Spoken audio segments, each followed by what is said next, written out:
after a couple of weeks hiatus. But like we said, don't worry. You didn't miss anything. We said at the end of our last episode that we were supposed to review Blue Beetle. That was now 3 weeks ago. Oops. Still haven't seen it. Sorry. I don't think anybody did. I saw it. Good movie. This week, well, the Tej is the only one. This week, we are reviewing a movie that a lot of people saw, actually, The Equalizer 3. Denzel has never been more back. Not that he ever left, really, but like this is the first movie I've seen of his in theaters in like 5 years. So he's back. Tej is Macbeth. There were only 4 of us that saw that film in theaters, but we had a great time. You liberal elites got to go watch your Shakespeare in theaters. I had to pay for Apple. Yeah, I watched that shit on Apple TV Plus. It's awesome, but it's really awesome. Actually, that's one of the movies I'm glad that I watched at home because I needed the subtitles, dog. Sorry. Oh, unreal. What did they say? The subtitle. What is that? Is that a word? Did you just make that up? What's that? Yeah. Adding THs to the end of things that didn't need it. You'd have to forgive Tej for this episode because he can't speak due to a game that we will not talk about on this podcast. He was there. I have way more of a voice than I thought I was going to have at this point. Like 100 times more of a voice than I thought I would. So I'll count it as a blessing. But yes, please bear with me. He was shitting on them Tuscaloosa kids. I just know it. Except for that chug, man. That's except for the shotgun. Yeah, the shotgun by you was pathetic. Piss poor effort, to be honest with you. I'm not gonna lie to you, bro. You did better than I would have. Because that's a college freshman. He's supposed to cook me. That is not in my bag. It never was. I was plus 700 in Vegas before the shotgun. Plus 700. Came in third. I can do like what's the A&M thing? The ring dunk. I could probably do that, but like a shotgun, I ain't got it for you. That seems worse. That's a whole pitcher of beer, dude. I know, but it's a pitcher, and it's not about speed. It's just about the pitcher. I don't know. I've seen women take that shit down. Insane. Also, I was just cracking up at your Instagram story of is that Calvin Candy's house, and I was crying laughing. At home, and I was like, "Oh my god!" Parents like, "What? What are you laughing at?" I was like, "Yeah, you wouldn't get it."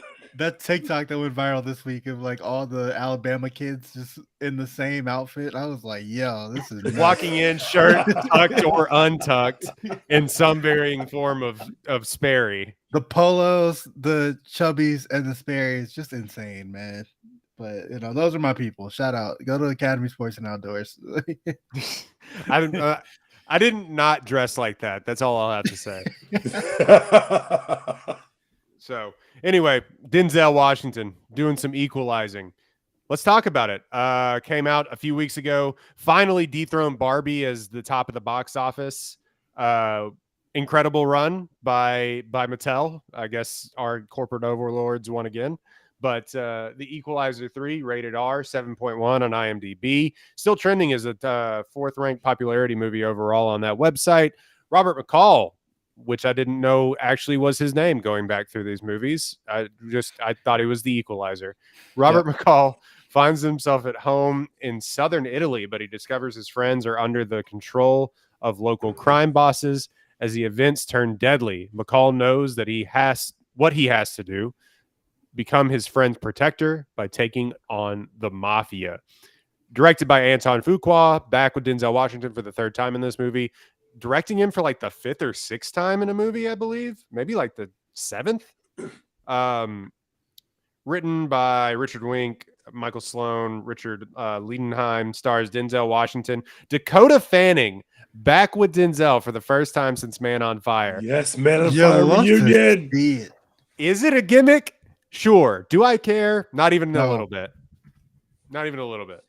And she may be the only other like super recognizable face. David Denman, who plays what's his face on The Office.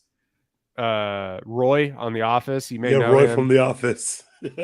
He's in here, and then a handful of Italian actors. That I just had to assume if you're listening to this podcast, you probably wouldn't know. But so I'm not going to butcher their names, but you can look on IMDb and give them credit. I'm sorry, I don't want to butcher their names. I don't want to do it. This made good money. Really expensive movie though. I guess gallivanting around Europe is not cheap. So $70 million budget for this movie. Has made $100 million worldwide. So it's doing okay. Good. For a rated R action movie. Largely in Italian, which I did not expect, and neither did my parents. Right. My parents were like, what the fuck is happening? I didn't know we'd have to read. I didn't know this game with an assignment. No, but this is shockingly the best reviewed movie of the 3 films, which is reported to be their last film in this series, which makes a lot of sense because you can see it on screen that Denzel Washington is 70 years old. Look, I'm not shitting on my boy, but like, Father Time catches us all. Yeah. Another entertaining outing from Antoine Fuqua and Denzel Washington. The Equalizer 3 mostly makes up for its formulaic story with generous helpings of cathartic action. We don't pay attention to Rotten Tomatoes anymore because they've been just like paying people out here. I don't know if they've been exposed. Which I am a Rotten Tomatoes truther. It's still good and valuable and important. Sure. How many reviews does it have? It has. You mean reviews that nobody paid for, or paid for reviews? Please be specific. 134 reviews, 2,500 verified audience reviews, though. See, this is what I'm saying. They're not gonna like sway the score of a movie with 134 reviews, $50 at a time. Like that's not happening. You know, those little shitty movies that have like 8 reviews. Yeah, I believe you. But look, Doc, $50. Y'all gotta come with it a little harder than that. I'd hold out for at least 100. At least, if they came to me. I don't have a Rotten expensive out here, thing, but yeah, dog. You want me to get the latest Disney flop, the next an A+ cinema score? You better give me $100. Daisy Ridley's counting on me for Oscar consideration. I need some money, dog. Sorry. Yeah, facts.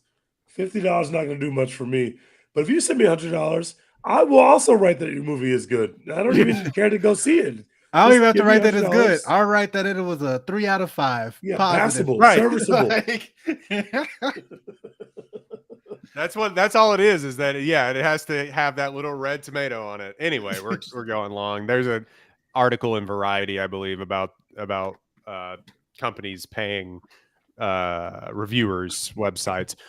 We will say we have not been paid by Big Tomato, so you can get honest and truthful reviews here. We are willing to be paid. Please let them know we are willing.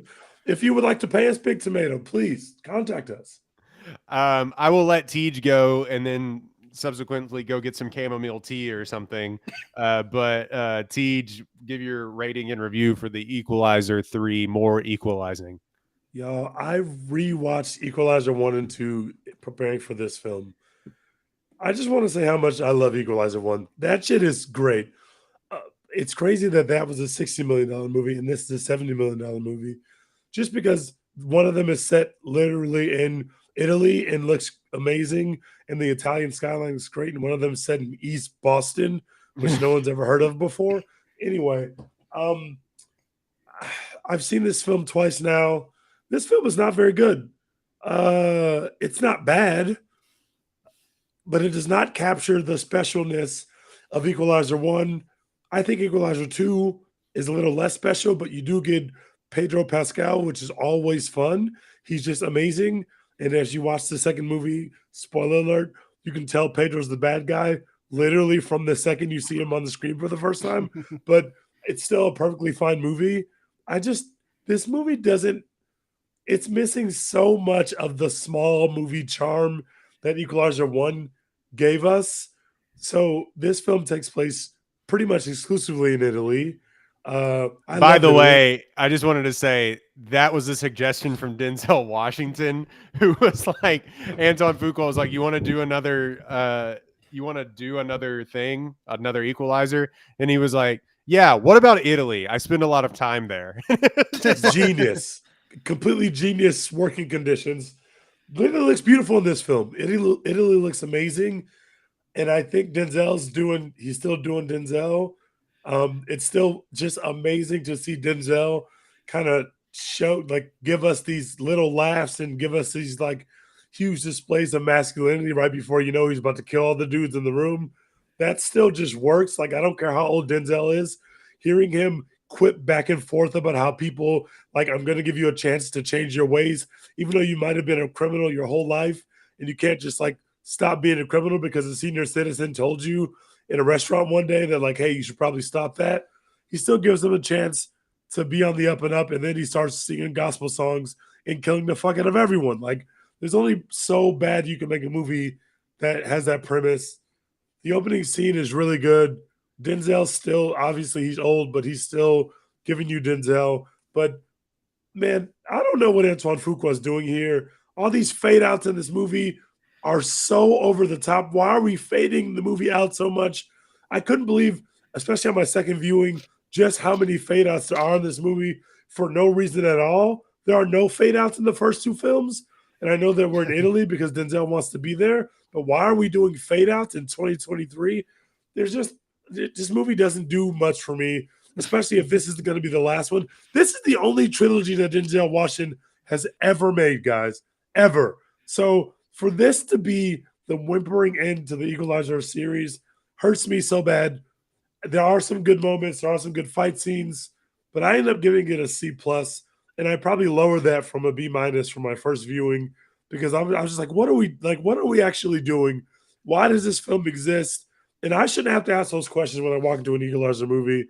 Again, I love Italy. I want someone to take me there. I'm very jealous that Denzel got to make millions and live there for however long they were over there filming. But there was no reason for this movie to be made. And maybe living in the shadow of John Wick. Of course, John Wick 1 and Equalizer 1 also came out in the same year. So maybe living in the shadow of what they were able to do with John Wick 4 and how they were able to end that series, it's hard for me to separate that from what we just gave Denzel Washington, which was basically, here, take another Equalizer movie. I ended up giving it a C plus. I probably never watch this movie again. I could just put on the Equalizer. That movie exists. That movie's fucking perfect. I'll just watch that instead.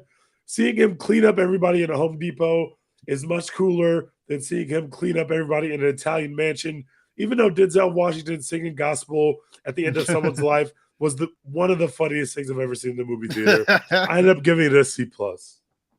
You know why this movie exists, Teej? It's so Denzel Washington can tell a grown man, if I press this nerve hard enough, you'll shit yourself. And the entire theater erupts in laughter. Dies laughing. My theater went crazy when he said that both times. That's why this movie exists. Anyway, Dex, go ahead. This movie, like, it's not like groundbreaking cinema or anything like that, obviously, but I thought parts of this movie fucking rule. Like, yeah. So when you were like, this movie's not very good, I was like, what? Like, excuse me? Because, like you said, like, Denzel just walking this man down thinking, I know it was the blood. Like, that just rules, dude. Like, I'm sorry. That's the coolest shit I've ever seen. And like the opening scene of this movie where they don't even show you Denzel killing everybody, they just show you like the aftermath of everyone just dead on the ground unless you kind of fill in the pieces for yourself. And then he's just sitting there with like two dudes with guns like standing on him, and he's like, "You and your homie both about to die. You know that, right?" Like, that's just cool, man. That rules. So yeah, I really enjoyed this movie. It a lot more Italian than I expected. I hadn't like watched any of the trailers or anything like that to know it was taking place in Italy or anything like that. But like, me and my parents showed up to the movies and we were like, oh shit, there's a lot of Italian and subtitles here. And it just keeps going like that for a long time, which I didn't expect. But you know, you get over it. I thought the plot was thin as shit, man. It's extremely thin. It's Tombstone. But it's literally Tombstone. like that works. Tombstone with Denzel Washington in Italy works for me. I ended up, I think I might have gave it like a B plus. I'm probably down to a B now, after about a week since I've seen it. But yeah, man, like there's just so much like cool shit that happens in this movie. And Denzel walking a dude down and singing "I Know It Was the Blood" as he dies is just incredible. Like I'm with that. That'll always get me to pop in movie theater. So Yeah, I'm around a B. Actually, maybe a B minus. Is just as far as these movies go. I think it has a lot more. The plot is thin, but the characterization and the character study, especially for Denzel, is a lot deeper than all the other movies. It in the Equalizer one, he's just like a killing machine. Like why? Like what's his backstory? Here he like starts to find family and finds and because it's Denzel Washington and because you root for him, it just works and it feels a lot deeper than it actually should for how thin this movie truly is. It's like, Facts. oh, the Italian mob is here, as they always are in these movies, and it's just like, and Dex, you were talking about it, and I said this in my review for the TV station that I work at, is that it really is just, it's an old Clint Eastwood Western, but in Italy with new guns. And that's it. And like, Less racism. But that's it. Those are the only changes. yeah, these are the most welcoming Italian people I've ever seen. They were just like, yeah, this cool old black guy. He just runs the block now. That's our guy. we'll die for this dude too. That's my dog. You don't pay for shit around here, buddy. No, I like, it's just an old guy Western. Guy rolls into town, establishes, I mean, it's Tombstone, but establishes a connection with the city. People start to love him in the city. Something threatens that existence. Eliminate the threat. It is always and will always be John Wayne Westerns in time immemorial. It just is. And it's a formula that works. Every woman in this movie wants to sleep with 70-year-old Denzel, so that's cool too. She doesn't even try to hide the fact that she wants to sleep with Denzel. From like the minute you meet her on screen, she has the biggest smile. There's no way she smiles at every customer like that. Like there's just no way. By every woman, I mean, I'm not Dakota Fanning, but the waitress. Yeah, exactly. So who's like 30 years his. So yeah, his one out of junior. the two women in this movie. Right. Or the old woman that like gives him a fish or whatever. But no, I just think it's definitely slower than the other Equalizer films, which is a step back from the John Wick films, which have been in conversation. These two things have been in conversation with each other since 2014. They have since ramped up, while this feels like it's scaled down a little bit, even though the setting is in Europe and it's they're gallivanting abroad and they're not, he's not driving an Uber in Boston, but like it is scaled down and for a good reason. And, I thought at a certain point, Keanu Reeves was slowing down. Nah, man, Denzel's slowed in this. He's slow.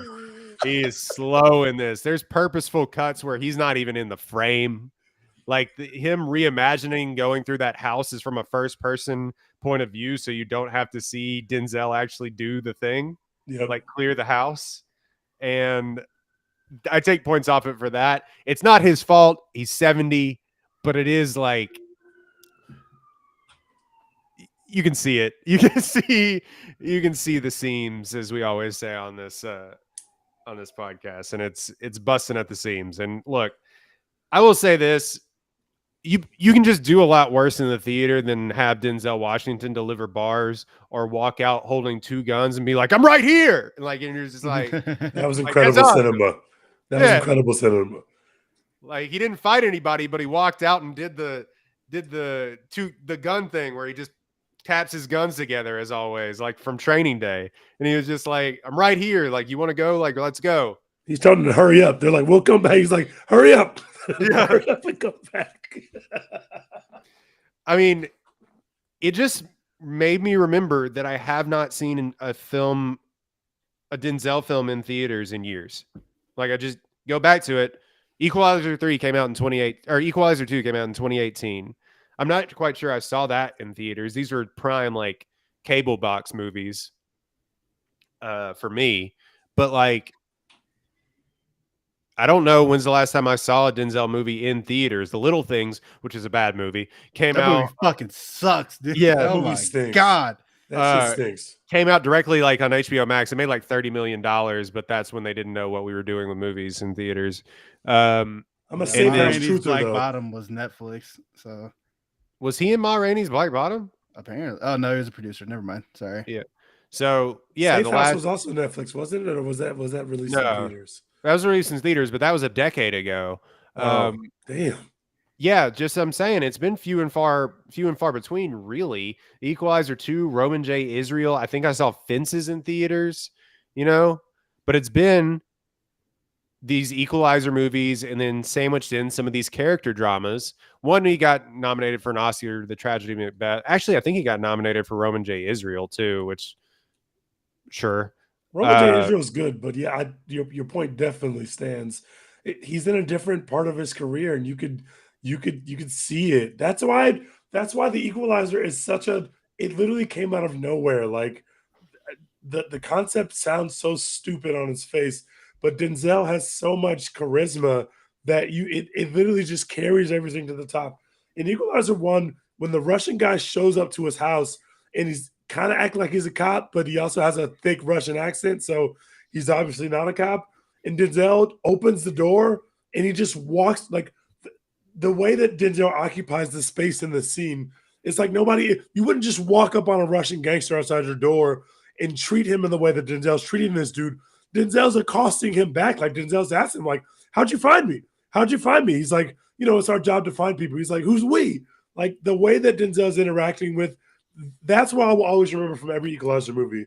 When he walks out with the two guns, like the first time he reveals to Pedro Pascal that he knows that he's the bad guy, these are the moments that only Denzel Washington can give you because of he's literally just doing Denzel. It's the same thing he does in Man on Fire. It's the same thing he does in Training Day. Like when Denzel finally has that big verbal showdown with the big bad, it's better than anything else that he or anybody else could ever possibly do. So it works that there's 65-year-old Denzel killing everybody, because what we really want to see are those moments of tension that he's doing just with his voice and his bravado. So even though he was slowing down in this movie, when he was just talking shit to people or hitting someone's nerve while sitting down at a restaurant, that stuff really works, because then Denzel just gets to be Denzel. But more and more as these movies went along, and this movie particularly, it was like, but these are the only things that I actually want to see. I don't need to see the Denzel action scenes at 70 years old anymore. So I'm really just here for Denzel jokes and bars. That's pretty much it. And there's really nothing else in this movie to write home about. No disrespect to Dakota Fanning, who does a perfectly fine job in a role that doesn't have a lot going for it. I just felt like after watching it the second time, especially, I was like, why are we here? I love seeing Denzel be an asshole to people. I love it. I will watch that shit at home on loop, no matter what the circumstances are. But everything else, I was just like, what are we doing here? And I can't believe that this movie series is ending in this way. It just felt so weird to be the end point of this movie series. It's like, oh yeah, by the way, he falls in love with Italy. He protects his small Italian village from the Italian mob. Movie over. Let's celebrate a soccer win. End of movie. I was like, what? Dakota Fanning's a new Equalizer, brother. Get ready. Get ready. Me out here equalizing. So much equalizing from Dakota Fanning. Equalizer's mounting up, baby. I don't know. I just kind of think because these aren't held like we love them, but they aren't held in the same esteem as like John Wick. True. And even people would argue that like John Wick or Taken One, for example. Yeah, right. Well, it's not that deep even with John Wick if you really think about it. So we love the filmmaking and we love this because Denzel is killing people. But this doesn't have to end in some grand fashion. We're not ending the fucking Godfather here. You know what I mean? Why not just kill him? Why I not hold have him this have his in final almost stand? no regard. Like I haven't even seen the first Equalizer. I've seen the second and the third one, but like it's just a thing to go do. First You're missing Equalizer is out. awesome. You It's are And it awesome. missing was out just on like, real yeah, cinema, bro. Denzel Washington's like killing people in the middle of a hurricane. Like that's cool. Like like, I just didn't Yeah. think about it after that. That's exactly what this is to me. And I think it's like a pretty good send off to me personally. I think it's a pretty good send off. Granted, slow, and it sometimes threatens to be, even though it's an hour and 40 minutes or whatever it is, threatens to get a little dull. I think they kind of bring it home because it's just we're saying He did goodbye it. to He equalized. he equalized. It's all equal. Everything's equal now. Yeah, guy got his pension back. Why do we give a shit? I don't know. Because it's the right thing to do. Was that guy Literally- in the first movie or something? Because I was like, I don't know what this is. No, the tie-in is that's why he went to the house from the first scene. They Oh, were tying okay. it back. Gave him an Uber drive or whatever. Gave him Yeah, a lift. But yeah, he gave it him an wasn't- Uber at some point in his life, not pictured in the second movie when he was an Uber driver. He went and got that to go get that guy's pension back, realized that he was in a drug house / wine bar / vineyard, and then that's why he calls Dakota Manning's character, and that's how the movie starts. Okay, cool. I got that part of it, but I was like, did I miss some context from having not seen like the first movie? Like, did we know this guy? Like, but Did y'all No, it realize just Dakota happened to be Fanning about was? Did y'all realize that Dakota Fanning was the daughter of the CIA character from the first two movies? not You know until what? they said it. Not until they showed the picture, and I got to tell you, didn't give a shit. That's like, that was like one of the, Did not care. at the end of the movie, I was like, couldn't care less, man. That okay. R.I.P. Like, She could have been anybody. Like, I get that you want to tie it all together, and like it gives, I guess, some emotional weight. But like, I didn't care about that character's mother in the first few movies either. You know, like that's not why I Yeah. watched The Equalizer. Is the real like backstory. You know what I mean? yeah, we ain't here for world building. You know, so like I don't know.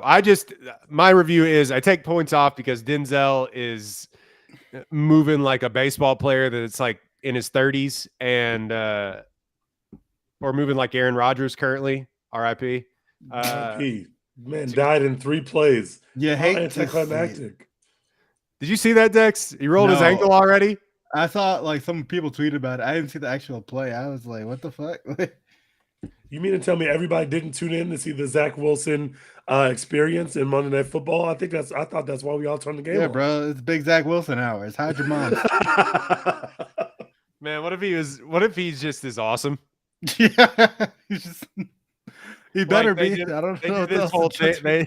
He won't be. He's terrible. He's like statistically one of the worst quarterbacks ever. But like, what if Zach Wilson came in? What and if he was just like throws 4 touchdowns? Yeah. 37 of 42. I'm the equalizer now, he says. Bro, honestly, just the funniest thing that could have happened that we spent the entire offseason being like, is Aaron Rodgers going to go to the Jets? When's it going to happen? What are the Packers doing? They got to trade him. Why'd they trade him for that? Oh my God, what's happening? What's Aaron Rodgers going to do for the Jets? The Jets are going to the Super Bowl because they got Aaron Rodgers. And then 3 plays in. Nope, that's over. Bye. Aaron Rodgers literally going to the over. Jets. Oops, we don't have an offensive line. We forgot. Whoops. Yeah, who would have thought? Meanwhile, Oops, Jordan all Love, skill player. all crunch berries. Meanwhile, Jordan Love threw 3 touchdowns yesterday. Jesus Christ! Like, I'm like, anyway, the Equalizer 3. You don't have to make another one of these. I don't know what Antoine Fuqua is going to do because this is like his best reviewed movie, like in forever. Denzel What's can't his make last another movie? one of these. I don't think he physically can make another one. No, he can't. I don't think he will either. But Dakota Fanning got it, bros. I don't know what y'all are talking about. Maybe Roy from The Office can start equalizing some shit. and this is kind of the problem that we've talked about and that other podcasts have talked about incessantly about movies and movie stardom. This works because it's Denzel, right? Like, are we going to the theater to see Dakota Fanning do some equalizing? Hell no. Dakota Fanning is one of the few people who's like older than me that I still think of as a child. Like, Yeah, Same. that's Same. that sucks for her. yeah. That's a great Given point, this though.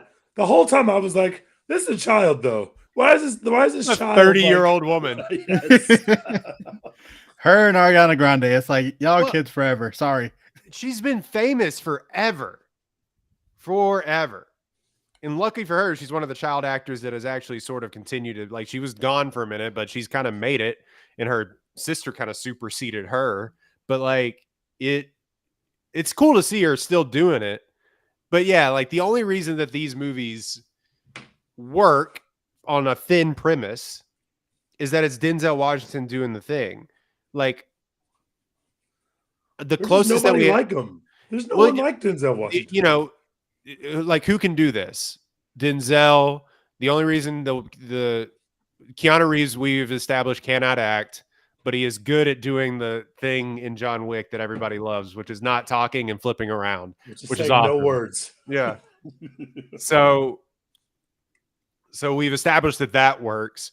Mission Impossible works, one, because Tom Cruise is still charming, but two, because he's willing to jump out of airplanes Yep. and, you know, free solo up mountains. Like, it's not like there's very few, like the closest we have to this were those Netflix movies with Chris Hemsworth, which work because the action is so over the top, but it's not Chris Hemsworth doing the heavy lifting in those by any stretch of the imagination. He's So not I don't. telling any jokes or anything. He's just beating the shit out of people. Yeah, I still exactly. haven't watched those. I like them. They're good. Like it's They're good. it's a They're big fun. dudes rock movie, but it's just like. But so is this. I let Netflix hype me up with The Gray Man, and that just Ugh. why did that happen? Yeah. They're just content to just throw names that you've heard at you and just walk away, and then that's it. I can't Like wait fucking until Red Ryan. Notice. They're like, we got all the guys. Yeah. I You was gonna love these say, people. I can't wait until Ryan Reynolds is 60 years old and makes one of these old man hero movies. I need it. I'm in. That's probably that's probably who's next in Yeah. like 20 years, like who's an aging former star. I mean, Denzel's always been a star, but who's an aging former star that we can get in here to do this? So, because right now we don't really have it. Like, we don't have that next guy. Like, do you think Tom Hanks can make one of these movies? Like, I'd no like to way, watch him right? try. I would love to watch him try. like if Tom Hanks, the next time Tom Hanks shoots a gun will be the first time since Saving Private Ryan. Like, it's just like, I think the problem we have right now is all those stars like in that like aging actor range want to pretend they're not aging. So like, like fucking The Rock is how old, and like he wants to pretend that he's still 25. Like, yeah, you he's in can't. his 50s, right? Or late 40s. Late 40s at least minimum. Yeah. Yeah, I don't know. It's nothing to do with this movie, really. But I'm just saying, like, Denzel can't make it. Jesus Christ. Yeah. Yeah, like Matt Damon, like, he's not gonna give you old man action guy. Like, he's just gonna go straight into doing talking. If these checks don't cash, he might get in there. Like he's just gonna show up and just yell at you in a movie about a brand. He made that last Bourne movie, and it wasn't that great. I don't know if you saw that, if anybody saw that. It wasn't that good. So he might have another one in him somewhere down the road. It was so blatant in this film that they were cutting around Denzel. Most of the action scenes don't actually show Denzel doing stuff. It's like a dark corner, and then you see something happen to a guy real quick on the screen, but literally they're going out of the way to show you to not show you Denzel doing this stuff. It was so obvious to me. But again, I still don't care. I just want to see Denzel doing quips and smiling at people before he murders them. That's all I needed from Denzel, and that's what he did. And he got paid a lot of money to do it, and he got to live in Italy. So all's well that ends well, I guess. Even him just giving Dakota Fanning game, like they're just sitting outside the church, and he's like, just being like, yeah, you don't know shit about anything. Like, that just rules. Like, my favorite, cool like that. My favorite thing about this movie, it's such an old man thing, but you know how they tell old people like you got to get up and walk around to keep it moving. Once you hit a certain age. Yeah. him recovering from being shot and stabbed is just him walking up steps. It's Dude, there's so many steps in this movie. I was watching this, I was like, yo, people who live in like cities like this where it's all just built on top of each other vertically. You don't have to work out. Like, damn, dude. Like, they live forever. Like, they all live forever. They eat fresh seafood and walk up and down stairs. Like it's like you catch a broken leg one day or like a torn Achilles or something. Like, what do you do? You have a walker or a wheelchair out. Denzel does so many little things. When he first sees the Italian mom and he kind of first becomes aware of them, and he kind of sees that they're giving the guy shit in the restaurant and he's outside and he can't step in because he has his cane. When they drive off, it's the first time you see like he puts his cane over his head and he kind of like holds it like this over his shoulders. And it's like there's so much little old man Denzel energy in this movie that he probably did for 1 or 2 takes. And they were just like, yeah, that's it. Like, that's the take. Like, he's just perfect, man. There's nobody like Denzel Washington to be that cool, that old. And he's never rattled when he meets the Dakota Fanning character, and she's basically telling him that you are a person of interest in a crime that he absolutely committed, by the way. He absolutely is the one who killed all those people in that house. A mass murder. He's just throwing jokes at her. He's just like, yep, my name's McCall, 2 C's and 2 L's. I might not be I'm not a person of interest, but I'm just an interesting person. Like, he's just throwing jokes out. He barely looks up from his coffee, and he just gives you unflappable. And Denzel can give you unflappable in any situation you put him in. He can just be unflappable, and you're like, yeah, it makes sense. He's Denzel. Of course he's not rocked by this situation. Of course he's just being Denzel through the situation, and that will never get old. And it doesn't matter the setup. I'm gonna watch that movie if Denzel's just being unflappable in the face of danger. I'm in. Sign me up. I will listen to Denzel Washington talk about literally anything. It's awesome. No one's ever been more confident on screen. I cannot think of a person that's ever been more like sure about every little thing that he does. When you see him in Equalizer 1 and he's walking away from this massive explosion that is kind of like, wait, this doesn't really fit in this movie. I thought I was watching a small budget vigilante film, and all of a sudden there's this big Hollywood explosion, and Denzel's just walking away from it. I'm like, that dude's in his 60s. He looks like the coolest person to ever exist. Like, you shouldn't be able to do that with an old man on a movie screen. You just shouldn't be able to. But Denzel's he's perfect, man. He's a director's dream. That's why, of course, Antoine Fuqua wants to keep making movies with him. He's a director's dream. Just play the camera at him. He's going to make something magic happen every time. Yeah, this movie confirmed to me that I will never, ever allow Denzel Washington slander to prosper. Never. You tell me Denzel Washington's overrated, I tell you, you don't know anything about movies.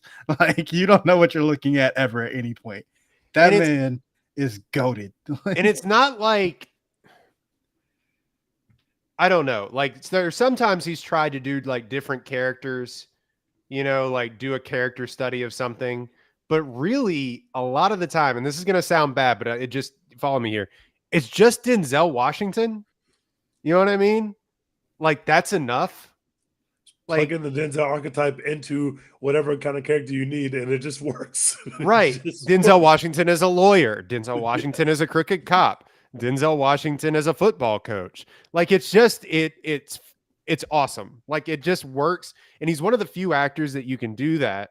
And I think sort of I said Tom Hanks sort of transcended this, where you're like, that's just Tom Hanks is like a school teacher. That's Tom Hanks is like, but Tom Hanks has made the mistake of still trying to do like, I'm going to do an accent here, or I'm going to do like, I'm put on a fat suit. Yeah, I'm going to put on a fat suit and a weird nose. I would never put on a fat suit. You get too famous. You get too famous for shit like that. Like, you know, like after you've been in, once you get like 20 years in, we just always will know who you are. Like, you know, that tweet from a little while ago that was like, Leonardo DiCaprio is unrecognizable in new role. It's like, no, he's not. Like, he never can be. Like, he's a little older and a little fatter. You know? Yeah, it's like once you're 20 years in, you are who you are. Like, I will never see a Matt Damon movie and not go, that's Matt Damon. Doesn't matter what he's doing or how he's doing it. Like Tom Cruise, I would never see a Tom Cruise movie and not go, that's Tom Cruise. Like that's just how acting works at a certain point. I mean, there was a certain point in time in Tom Cruise and Matt Damon's career where they sort of disappeared into different character actor like roles, and Cruise was taking massive swings early on in his career, and he got nominated for Academy Award. But like somewhere after like Jerry Maguire, it kind of just was like, okay, this is Tom Cruise. Yeah, you're too famous now. Yeah. So even like watching Will Smith do a slave movie, it's like, yeah, that's Will Smith like as a slave. Like, you know, like just you are who you are. Yeah, I don't know. I don't know who's the next person that you're going to. And maybe we're so like online that we always are going to associate the characters with. But like anytime that like Jesse Plemons comes on screen, I'm like, that's the most ruthless motherfucker I've ever seen in my entire life. He's like the shadiest looking dude ever, and it's just like it's something about like super character actors like that they can form into whatever role it is. But like somebody as famous as Leo, Denzel, Tom Hanks, Tom Cruise, like the remaining stars that we have left, it's just always, you are who I know you to be as a famous person.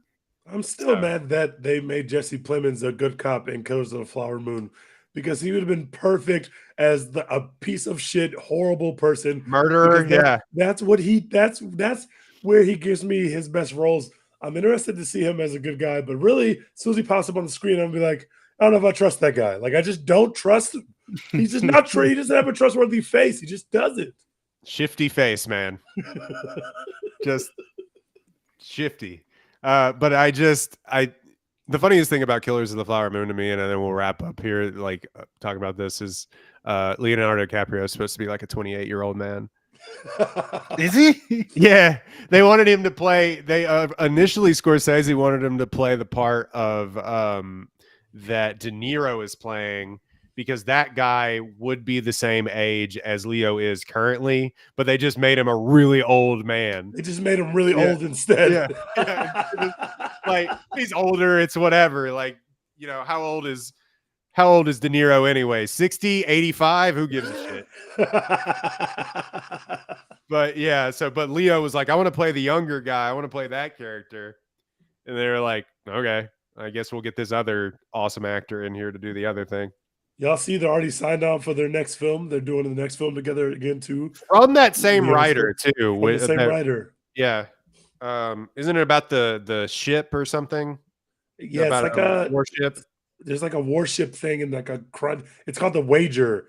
Yeah, it's a shipwreck, and then there's like a mutiny, and they try to determine like who survives or something like that. It's actually a kind of interesting plot. I like every Scorsese and Leo effort they've put in. I like them. I know Killers of the Flower Moon is going to be one of the best movies of the year just by seeing that trailer. The trailer is that fucking good. Like, I've seen that trailer now in the theater probably 4 or 5 times, and it makes me levitate every time I see it. That the music is so perfect. It's just perfect. Has anyone ever incorporated pop culture music with their films and trailers better than Martin Scorsese? You'd be hard pressed to find someone. I really don't know. Like when that first Wolf of Wall Street trailer hit with was it Black Client or what was it? It wasn't Black Klansman. Was it Black Skinhead? I want to say Black Klansman, which is a movie. But like when Black Skinhead went off on that first Wolf of Wall Street trailer, like I like Teach said, I levitated when that came on.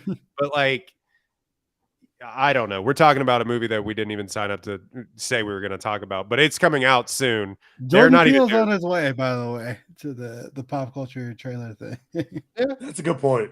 Yeah, that's a great point. Remix of those songs. Because I cannot hear "I Got 5 on It" without thinking about that movie trailer. Like, I just want the song to sound like that now all the time. Yeah. I just creepy, just walking down the hallway. No, you guys made 3 films. and he's only got one act of one of those films that's not good, except for that one act is really bad. But other than that, he is him. He's made 2.5 really good movies. I was having the time of my life watching Us until that third act hit, and I said, "What? What are we?" I didn't know what was happening. I thought they started playing a different movie from the movie I had been watching for the past hour and a half. I was like, "This is ridiculous." Honestly, that's how I felt about Nope. I was like, what happened to the scary shit? What is this? It's a great movie. I won't. It's awesome. Incredible cinema. I refuse to hear anything else.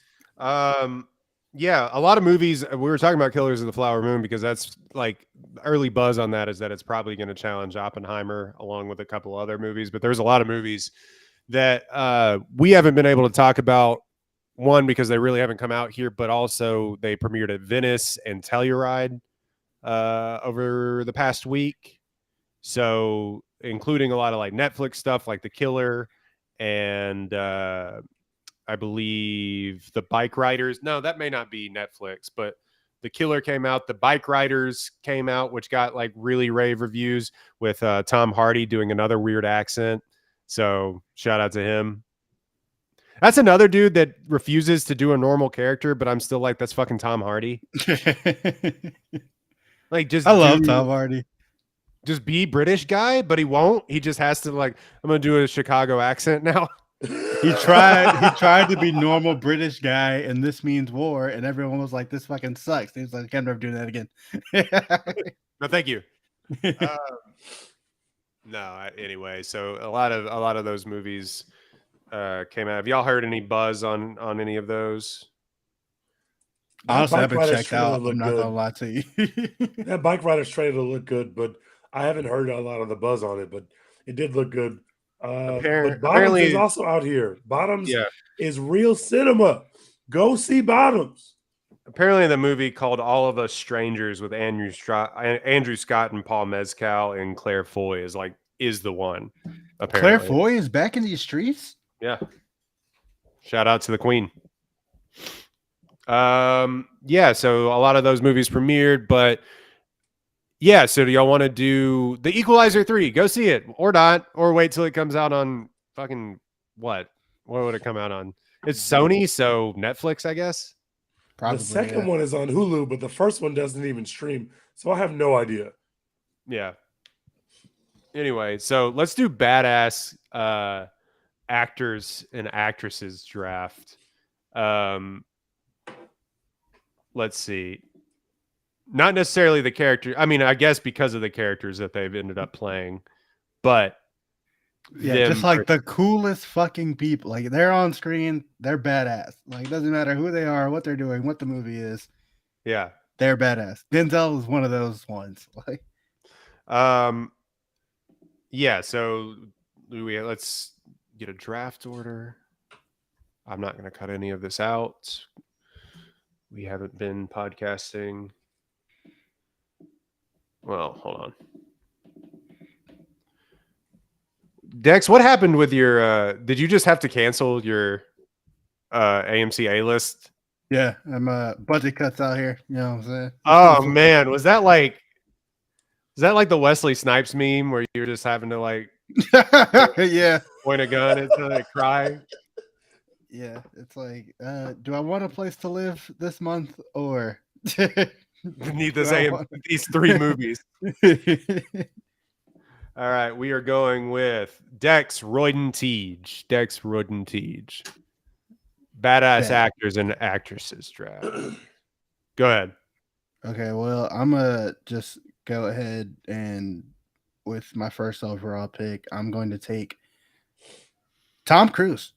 Because I think that Tom Cruise, he just refuses to not be badass on screen at this point. If he's not going to be badass in the movie, he's not filming it. And does he radiate badassery though? Like I love how he does to me. Few movies he like derped his way through some of that. I know he's doing the stunts, but like he feels badass to me. Watching him hop on that bike in Top Gun Maverick, I was like, "This is the coolest motherfucker who ever lived." I'm proud to be an American. I mean, Top Gun Maverick. That was awesome. Like lest we He's forget. fucking flying through the training course and shit, and they're all like, "Oh my god, is he gonna make it?" And he's like, "I'm gonna make it in like half the time, bitch. I got Yeah. this. Love it. Tell your mom. Eat and that dad. shit up." All right. I'm going to go with. I guess I got to snipe this. Denzel. I mean, Makes sense. thus is the reason we're doing this draft. Mhm. Denzel in Training Day is the coolest motherfucker that has ever been on screen. Factual. Sorry, like I know it's like pretty blasé to say this at that point, or say that at this point, but yeah, I don't know. That and American Gangster is like, what are you gonna do? Shoot me in front of all these people? Pa! Like this is Just go shoot me in the broad daylight. shoot me, Frank, in front of all these people. Pa! There you go. 20%. I'm going with Bruce Willis. I Hell am yeah. obsessed with Bruce Willis. What Die Hard has done to my life I can't even quantify it. I fucking Die Hard with a Vengeance might be my favorite movie ever made, and it's not even the best Die Hard movie ever made. That shit is perfection. Bruce Willis, I know he's in poor health right now. We are praying for you all the time. Bruce Willis has given us so much. I will always stand Bruce Willis. I'm going with Bruce Willis. Oh, I get 2 picks. Yeah, you get 2 picks. I'm taking Samuel L. fucking Jackson for my second pick. Also, Die Hard with a Vengeance. Die Hard with a Vengeance. Samuel L. Jackson in Pulp Fiction might be the most badass person to ever appear on a movie screen. He keeps that same energy in a lot of his roles. He is just a complete badass. He comes on screen, it's instant credibility. He could beat the shit out of someone. He could shoot someone. He could avoid the conflict. He looks like a badass in all 3 scenarios. It doesn't matter what he does. He does it in a fucking badass way. I'm taking Samuel L. Jackson. I'm tired of these motherfucking snakes on this motherfucking plane. These Monday to Friday snakes on this or monkey fighting snakes on this Monday to Friday plane. I am taking Sigourney Weaver. Ooh, good pick. Ellen Ripley is the coolest. Eleanor Ripley, or is it Ellen Ripley or is it just Ripley? I don't know. Anyway, she's one of the most. Ellen Ripley is one of the most badass movie characters of all time. Fight me or don't. I don't care. It doesn't matter. Sigourney Weaver.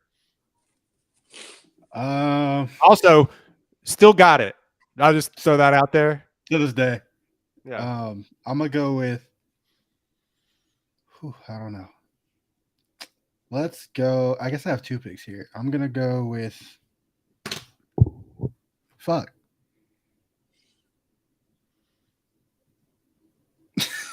Oh, he's choking.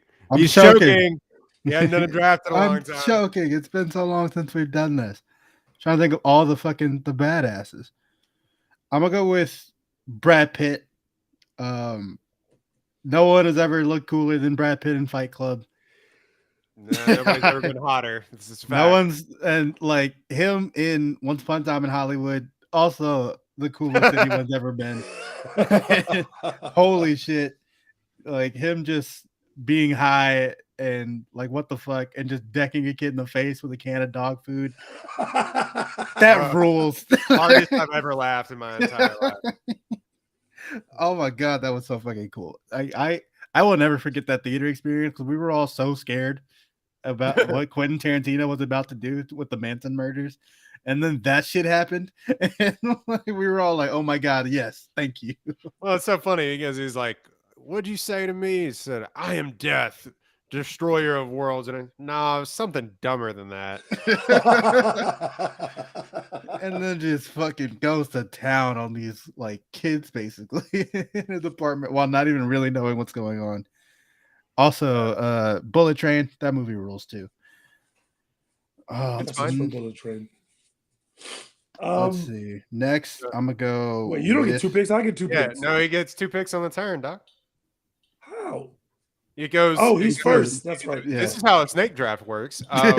Trevor. For the next pick, I'm gonna go with Angelina Jolie because every time she shows up on a movie screen, I'm just like, wow, yes, kick everyone in the face. Well Talk done. your shit. Good job. This is a great choice. Great choice. You love to see it. Thank you for your service to our community. I Appreciate know you. I was that gonna take her. that relationship didn't really end amicably, and it may be it actually isn't going to be curtains for Brad Pitt because apparently nothing happened for him because nobody ever gets canceled. But you know, I said no one's looked hotter than Brad Pitt in Fight Club. No couple has ever looked better on screen than them and Mr. and Mrs. Smith. Jesus Christ. Yeah. It's like too much. It comes on cable a lot. It's like on FX right now, probably. Yeah. But like, woof, buddy. They're so hot in that movie that they announced Donald Glover and whoever else were in like the remake or whatever. And people were like, "But y'all are ugly. Y'all can't do that." But Yeah, no, thank you. Do the other thing. I'm going with Charlize Theron, who has all of a sudden become like the premier action star of her generation. good choice. True. So yeah, nothing other than that. Atomic Blonde rules. I don't know why they Starting didn't. power forward on my Hollywood team. Right. Even that weird movie where they can't die that went on Netflix was also badass or whatever The that Old was. Guard. The Old Guard, yeah. That movie ripped. I don't care what anybody said. That mostly because she's in it. That shit was fire. I don't know why they didn't recast her as Furiosa, but whatever. I'm going with Jodie Foster. Silence of the Okay. Lambs, Taxi Drivers, fucking Panic Room, which still fucking rips. Panic Room is so good. I love Jodie Foster. Something about kind of what she's able to both display like, holy shit, I'm very scared. This situation is very scary, and I'm not fucking scared of anything. And she could really convey that with her body language. I've always loved Jodie Foster, so I'm taking her as my third badass. And then I'm taking Schwarzenegger. I'm sorry. T2, despite what some people have said on this podcast, we will not mention him. T2 might be the greatest shit that has ever been filmed. When I saw that film for the first time as a kid, it changed me forever. He says maybe 7 words in that movie, and it's still the greatest shit of all time. Schwarzenegger is a complete badass. Total Recall fucking slaps. T2 slaps. Arnold Schwarzenegger, real fucking badass. Did you ever watch the Schwarzenegger documentary? I've watched the first part. I need to finish it. I couldn't believe how I felt like it was like very honest. Yeah. I was not expecting that from a former politician. Absolutely no way was I expecting that. So I'm excited to finish it. Really good documentary. It's just called Arnold, I think, on Netflix. 3-part documentary. I blew through it, but I got to wrap this up. Like, look, does he probably have wrong and weird opinions about things? But yeah, he's like 98, but he's still making movies.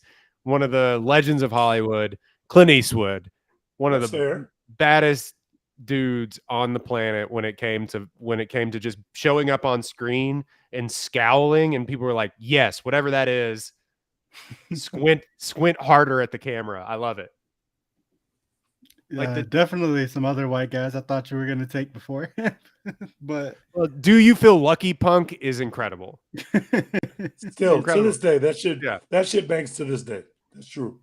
Are those movies probably racist? Probably. But like Dirty Harry rules, I don't know what to tell you. All right, so for mine, I'm going to take The Rock. I know that. I know. His shtick has gotten old. He's done a lot. He's done a lot. I know. But look, man, I watched this motherfucker jump out of the sky off a crane into a collapsing skyscraper on one leg. Like, that shit just rules, man. Like, he fought a building. That shit rules. He made 2 Jumanji remakes work, dude. Come on. I still have not seen him fight this building. I still have not seen it. It was an incredible theater experience, man. It was so bad, but I left that going like, yes, hell yeah, movies are back. 2018. Movies are back. Oh man, I will be there for Fast 11 or Fast 10 too, or whatever we're calling it, because he's going to be in it. Like, it's just sorry. I'm a sucker. My little lizard brain turns on, and when The Rock is on screen, and I'm like, yes, the most electrifying man in sports entertainment. I appreciate you. Hey Dex, who did you pick? The Rock. It doesn't matter who you pick.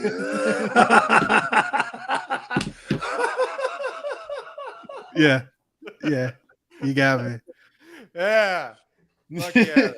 I don't know, man. The Rock, like his, like, I don't know. I think Black Adam left such a poor taste in my mouth.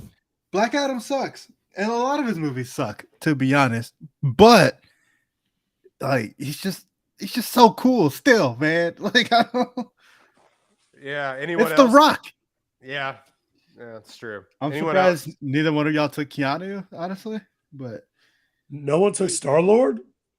Chris, yeah, sure. of course, Jesus Christ. I thought about Keanu, but then Keanu has those ones where he's like, okay, I'm gonna go do like Bill and Ted 3? Bill and Ted 3 or like the Beach House or whatever. Always be my baby. Yeah, like he does. He like there's portions of Keanu's career where he's not flipping dudes over his back. You know what I mean? So, I mean, I guess there is for Denzel's career, but like the coolness factor in general outweighs him. Because being a when football even coach. because Denzel can speak, and like whenever Denzel's talking, he's still badass. Yeah. I'm So surprised nobody took Harrison Ford, but you know, I watched. wasn't gonna take him. Okay, that wraps up the 2023 badass actors actresses draft. I'm sure we'll repeat somewhere down the line in episode like 210. But like, an addendum on Harrison Ford, who I love in Shrinking, by the way. Incredible in Shrinking. It's like the most fun he's had on camera in 20 years. But that last Indiana Jones movie was god awful, guys. It was so bad. It was genuinely like very, very bad. I've still never bored. seen any of the Indiana Jones movies, so that's why I didn't take it. Look, I know that y'all like you haven't seen it. Teach thinks they're racist. No, I fuck those. I'm sure the new one isn't racist, but fuck those movies. I am a first. Actually, I only like 1 and 3 if I'm being completely honest with you. But like those movies, I grew up watching them, so like I have a special place in my heart for them. I was like, I didn't get to go see it in the movie theater. One, because it's nearly like 3 hours long, which I guess if you're going to give to Harrison Ford a swan song, like go for it, I guess. But man, it's bad. I watched it at home. There's like they're doing the weird uncanny valley de-aging thing where it's like they make him look young, but there's still that weird like sheen on your face, you know, where your face is supposed to be old and it's not. But they kept 80-year-old Harrison Ford voice. Oh no. So it's like that's not like all of the movie, but it's a good portion of the first act of the movie. And it's boring, man. It's just all boring. Sorry. Like, I don't know. And to have 80-year-old Harrison Ford, like 70-year-old Denzel run around, they're doing some heavy lifting with some editing and stuff here. Granted, he like broke his leg doing some stuff, but at least Denzel, they had the wherewithal to like shoot him in the first scene and like give you a very smart decision. Very smart decision, by the way. Also, even when like him just turning around and being like, "This little motherfucker shot me," like that's just still cool. He literally puts the gun to his own head. Denzel's the coolest person to ever exist. He's just sitting there. He puts the gun to his own head, and it's like, does that make any sense? Maybe. Oh, we're supposed to believe that he's tortured? Okay, that tracks with the previous films. But seeing Denzel put a gun to his own head and just put it down, it just fucking looks cool. It looks like he did it in one shot. He like wants to kill himself. Yeah, he puts the gun to his own head, wants to kill himself, doesn't do it, and he's like, "Well, fuck, I guess I'll just drive back home." Guess I'll just drive in a country I've never been to before. I guess I'll just drive along these windy ass roads. And see I got gut shot. Like I'll just deer rifle. I wish he would have shot the kid. He should have shot the kid. Come on, the kid and Dakota Fanning are showing down in Equalizer 4. if he told the kid, if he gave the kid a little promo, it was like, listen, I don't usually hurt kids, but you did shoot me. So I at least need a flesh wound. That would be the funniest thing I'd ever seen. Like shoot him in the leg and walk off. Yeah, blood for blood. Like I'm not playing that. That's not. Can't just shoot me in the back. Anyway, yeah. Anything else? What we're watching? I mean, Dex, you haven't seen a movie. I have not seen a movie since Equalizer 3, but what am I watching? I started watching The Circle on Netflix, season 1. Oh, Welcome Me to 2018 or whenever right, it came out. Pre-pandemic. Yeah, but I've been having a good time. I watched Indiana Jones and the Dial of Destiny, which I said wasn't good. And that Champions movie that came out with who plays the villain in Dial of Destiny?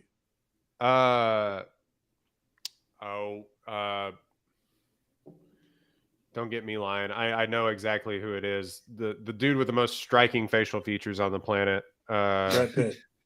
No, well, besides Different kind of striking. Oh.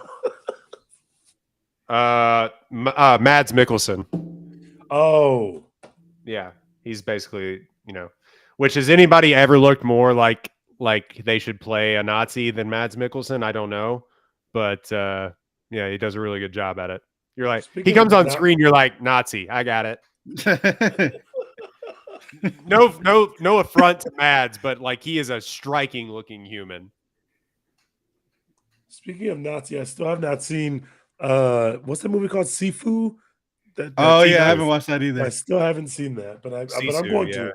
Sisu. That's on my list. I got a bunch to catch up on by the end of the year if I want to hit my my movies watched goal. But I think I'm easy to do 50 right now. All of our new movies are going to go into hibernation here pretty soon, so it's not going to be a lot of new stuff to watch in the first place. They put I watched Champions, which was on Prime Video for free, by the way. Surprisingly mad decent, right? Yeah, actually, it was like really funny and like heartfelt. It had a chance to go sideways really fast. Yeah. But they landed the plane, so good for them. It was directed by Bob Farley of the Farley brothers, the other of which I guess they have split up because the other one did Green Book. Yep. And won an Oscar, but he's out here still making comedies. It's a weird connection because do y'all remember the Johnny Knoxville movie called Ringers? Yes, I do. Which was very bad and also problematic. And not something that you could make in 2023. No. He also produced that movie. So it's like a weird, like, he just made a better version. A non-offensive version of what's this the premise of Champions? Woody Harrelson's like a basketball coach who is like a hothead or whatever and gets kicked out of his league, whatever it is. And like he has to do community service, like coaching a Special Olympics basketball team. So that's much better than the premise of The Ringer, which we will. I'm not saying the premises are the same. Are the same thing. They're definitely not. And this one isn't offensive, but that one wildly offensive. But Bob Farley had a hand in that movie as well, which is actually really interesting. So I don't know. But yeah, if you don't know what The Ringer is, not the website, but the movie from like 2005 with Johnny Knoxville, look it up.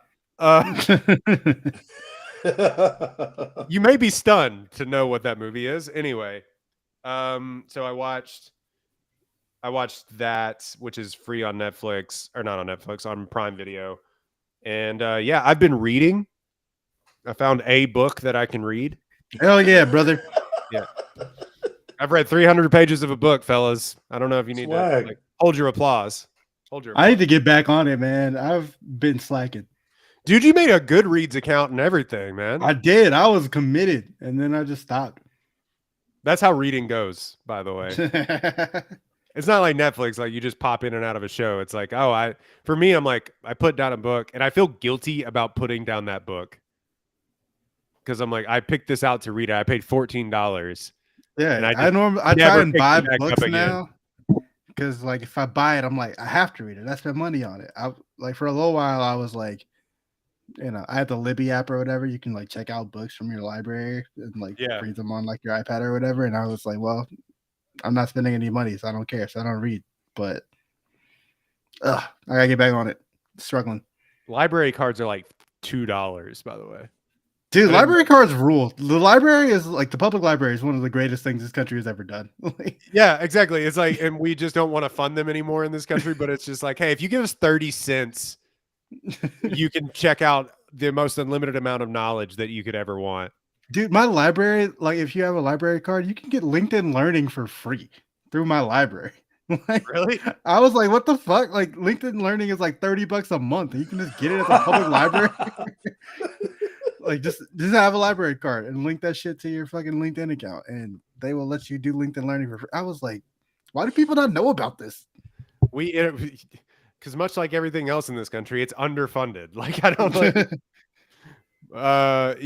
We interrupt this movie podcast to bring you a message. Anyway, Tej, anything else?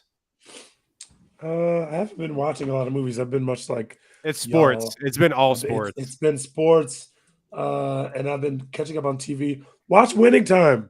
Nobody is fucking watching Winning Time, and it's phenomenal. They're gonna cancel the shit out of that show too. I'm scared it's gonna get canceled. The producers have come out like 3 times with tweets like, "Hey guys, please watch our show, please watch Winning Time." So I'm nervous about that, but I'm watching Winning Time.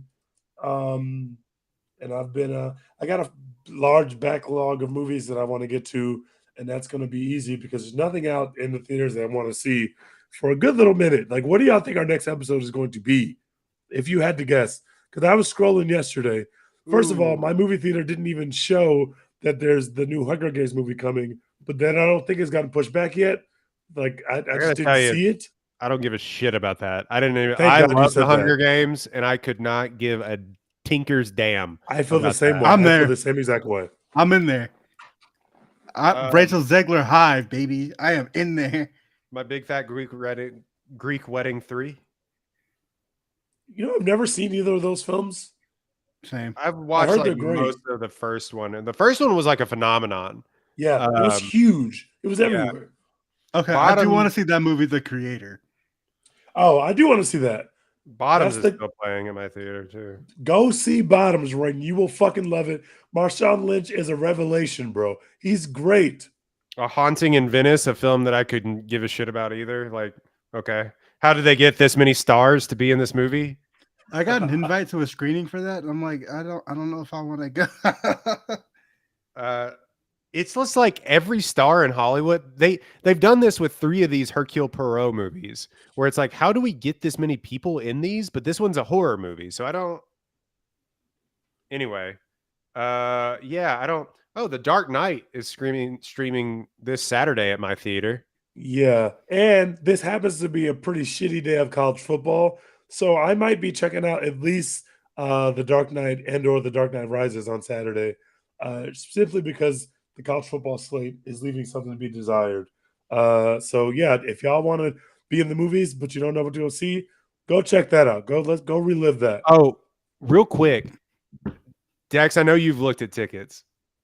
I looked at tickets for the Taylor Swift concert. I was literally just about to say that. It's sold out already in Waco. They broke massive amounts of records when they dropped that film.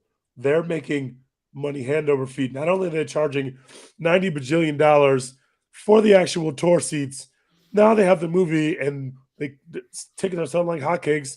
Beyonce is going to do the same thing. She's going to be like, why am I going to go put this on a streamer? I'm going to put this in the fucking movies for a month first. Guys, this tour isn't done.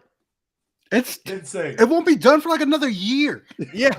She's still got to go to Europe. And then she's coming back after she goes to Europe. Like to have another, huh? But they're like, let's crank this movie out. Let's strike while the iron's hot, you know? Nothing has ever been more popular than Taylor Swift's Eras Tour. It's insane. Like, I don't understand. Wild. It's really crazy. It's like shaping economies. Yeah, they go to like, or whatever. I think it was in like the Bay Area.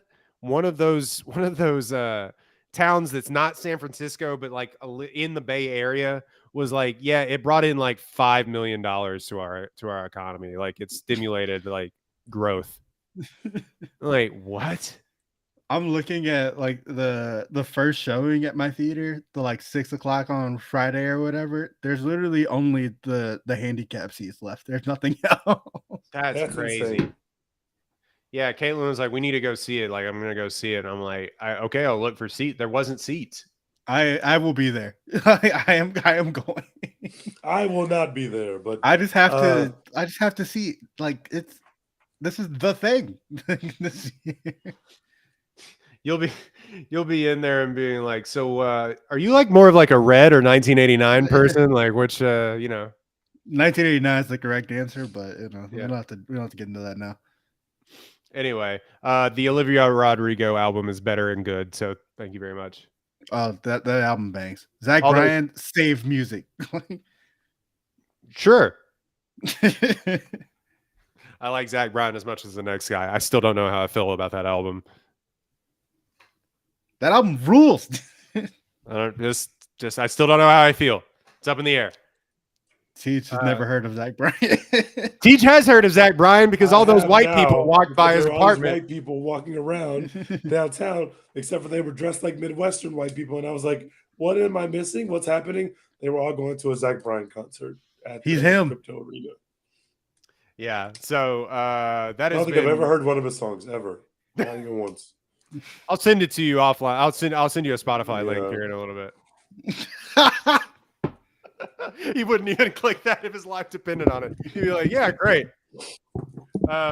So thank you for watching One Take Podcast. I know it's been a few weeks since we've been back. We said we were going to do an episode 3 weeks ago and then didn't. Hopefully we were back with, if not a new review, a throwback review as we try to work out our timing on this podcast along with football schedules that I have to go cover and that Tej is apparently gallivanting around the southern United States to go see. Challenging children to Yeah. Children, 18-year-olds. The college football is dead and bad, and we don't have to talk Don't watch about it. Boycott it. It's a danger to the community. Sports are stupid, and you're praying for young children to get CTE. That's all I'm saying. Mhm. These colleges make millions of dollars off of the backs of young black men, and what you're doing is exploiting them. Yep. And supporting that. Yep. So I shall be protecting my mental health. By watching the Houston Texans.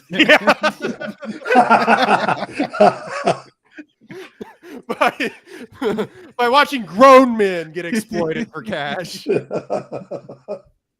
Oh my God, that game stunk too. Holy shit. Oh my God. The NFL stunk this weekend, by the way.